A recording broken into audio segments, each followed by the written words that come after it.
जो लोग जो आए हुए हैं यहाँ पे, उनकी दो दो नस्लें एमएनए बनी रही हैं, तीन तीन नस्लें बनती रही हैं। एक तारीख है यार, एक मिनट,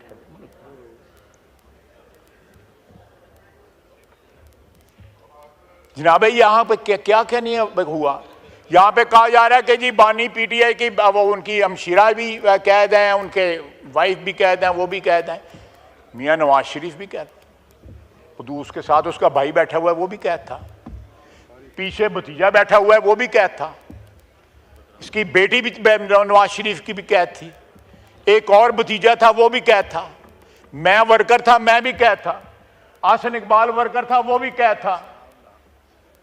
इनको ये याद नहीं है?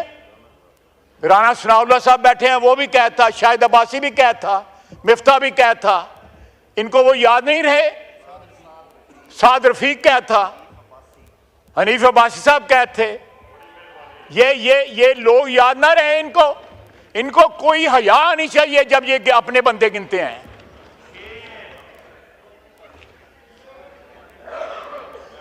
जनाब स्पीकर, इतनी डटाई के साथ, इतनी शेमलेसनेस के साथ जो है ये बातें करते हैं, कोई बंदे को थोड़ी सी हिचकिचाहट होती है तो थोड़ा सा अगर जमीर जिंदा हो तो थोड़ा सा पिंच करता है वो। जिस तरह बड़के मारता था, मैं एसी उतार दूंगा, मैं ये कर दूंगा, वो ये अल्लाह ताला से माफी मांगनी चाहिए, मकाफत अमल है। आज उसका मेन्यू मैंने अखबार में देखा, वो मैरियड का मेन्यू नहीं है जो उसके अखबार में जो आया हुआ, उसमें दो तीन चीजें हैं जिन्हों का मैनू पता ही नहीं होया होंदियां की ने, चिया सीड्स की होंदियां ने जड़ी। और मैं असी ते पूड़ी हलवे खान वाली कौम है गए।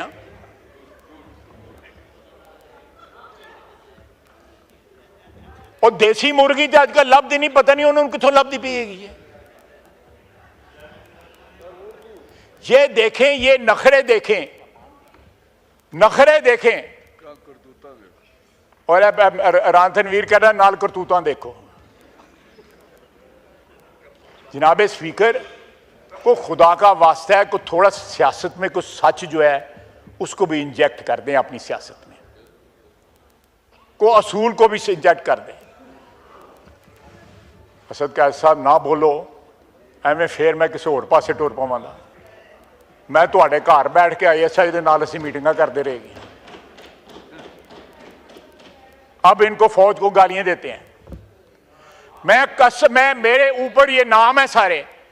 इनके ड्राइंग रूम में मीटिंग हुई, बाहर जो है 4 बंदे ISI वाले मॉनिटरिंग के लिए बैठे हुए थे।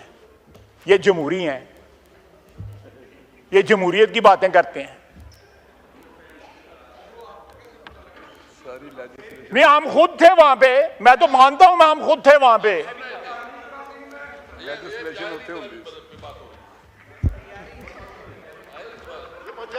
कह रहे हैं आइन के बाद, देखें आइन के लिए अगर फौज की जरूरत है, आइन के लिए हमें इकट्ठे बिठाने के लिए फौज की जरूरत है, तो हम तो कह रहे हैं कि फौज को ना इस्तेमाल करो इकट्ठे बैठने के लिए, खुद ही इकट्ठे बैठ जाओ,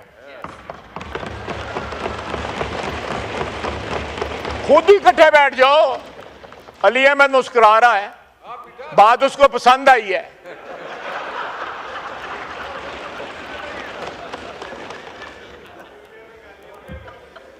जनाब स्पीकर, मैंने इस ऐवान में हम सब ने, बहुत से दोस्तों ने, बुजुर्गों ने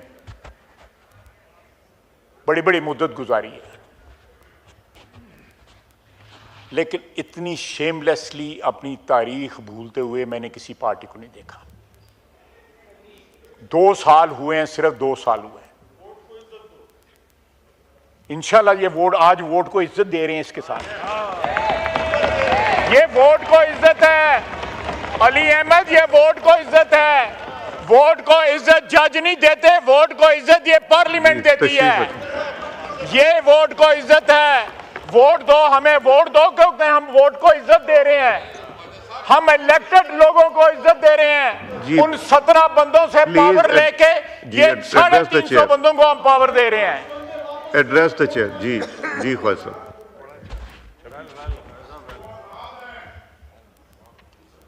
हम हमारा आज हमारी ये तरमीम जो है हमारे मिशन की तकमील की सबसे बड़ी निशानी है।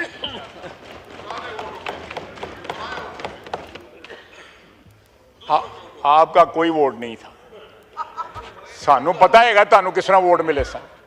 ये देखें वो क्या था जो डाउन हुआ था 2018 में, क्या कहते थे उसको, आरटीएस। ये जो सिलेक्टिव एमनीजिया जो होता है ना कि आप 2018 भूल जाओ और 2023 का जो है वो मातम करते रहो। अगर आपने कोई बात करनी है, देखें फिर मैं बात रिपीट करूंगा कि इस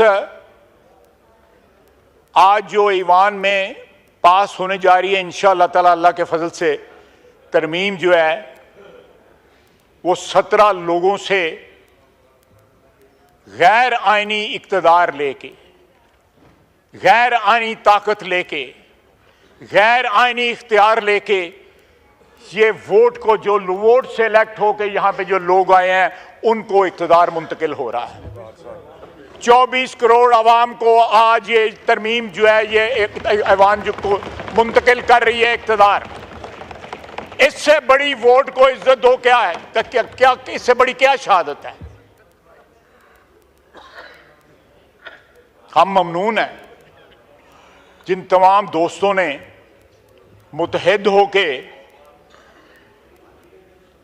आप देखें ये वाहिद पार्टी रह गई है, बड़े फेरे इन्होंने सुटे ने खब्बे से जेड़े वाहिद रह गए हैं। किन्नी खड़ी है किसी तानू ही बताएगा।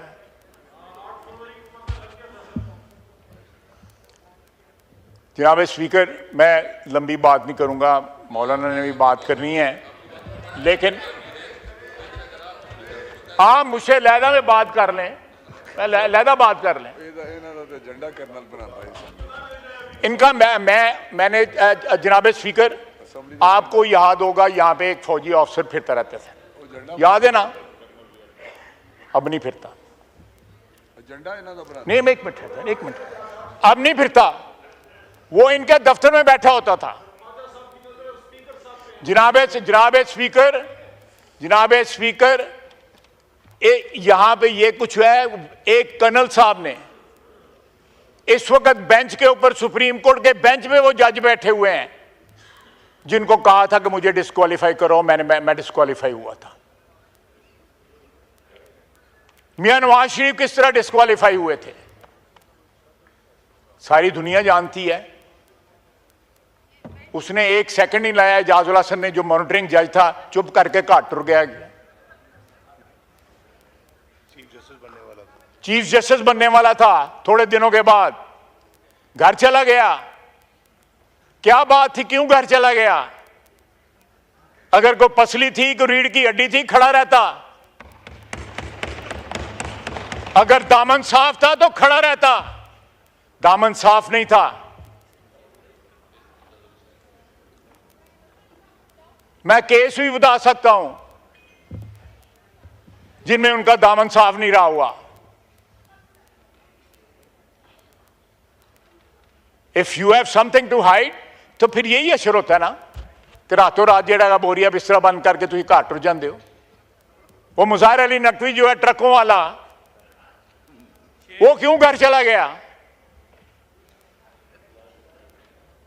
और ये 8 आदमी जो है आज ये इन्होंने पिछले 6 महीने, 7 महीने, 8 महीने जो है जिस तरह गुजारे हैं, the way they ganged up against this house जो 24 करोड़ आवाम की ख्वाहिशों का मजहर है।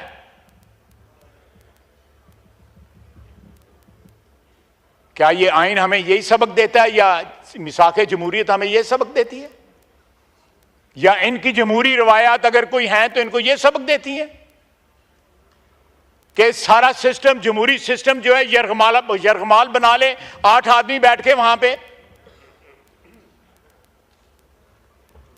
और हम ताबे हो जाएं एक शख्स की ख्वाहिशात के कि उसने चीफ जस्टिस बनना है और वो मलिया मेट कर दे सारे सिस्टम को। क्या इलेक्शन कमीशन एक अदारा नहीं है? क्या ये पार्लियामेंट अदारा नहीं है?